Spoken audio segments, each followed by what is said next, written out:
is, what are the implications of this for marketers? Presumably they're playing catch up as well.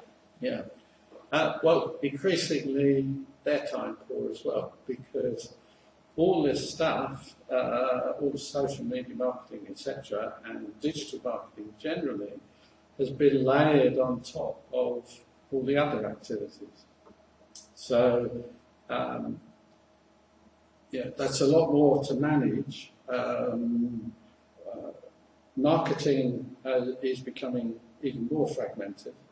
And so one of the things that companies are going through at the moment is learning that social media marketing is very labour intensive. The media is cheap, but to do it requires a lot of resources, whereas the media used to be expensive and the people were cheap. So, that's why in social media marketing there are lots of jobs. The problem is, as people try and scale this, it becomes difficult to do, to automate it.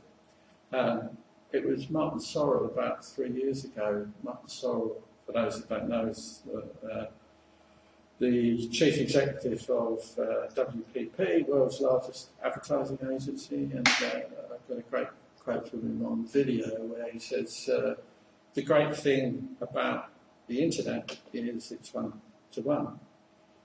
It's also the bad news that it's one-to-one. And what he really means from that, if you've worked in advertising, you can see is, how the hell are we going to scale this?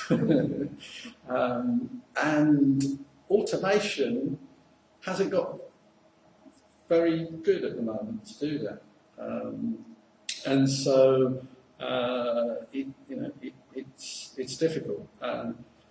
The automation doesn't give the customer a feeling of personal attention. How do you scale personal attention? You can't. You devalue it. So as luxury hotels found, you can't have it automatically. It's got to be a human in there. But humans make it expensive. Yeah. So when I set up one of the first sort of social media groups at Ireland at the time, called Jan,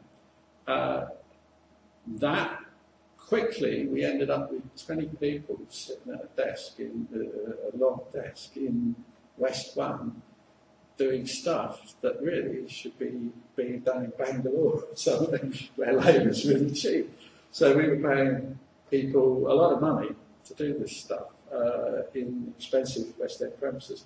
So that all gets a bit crazy. So companies and ad agencies and everybody are having to sort of work this out from a sort of business point of view. The other point about that is that social media marketing, you've got to be very selective. I mean, if your target market is under 35 years of age, then it's very primary for you. But if they're someone older, then they're less so. The figures I've seen from Nielsen are only 3% in the US are on Twitter. So that's perfect if your target audience is the 3%.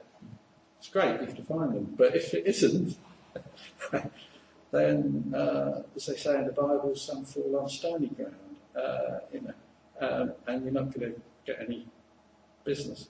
The thing is, this is still the very early days for marketers and for consumers, and people are learning how to evaluate this stuff. So,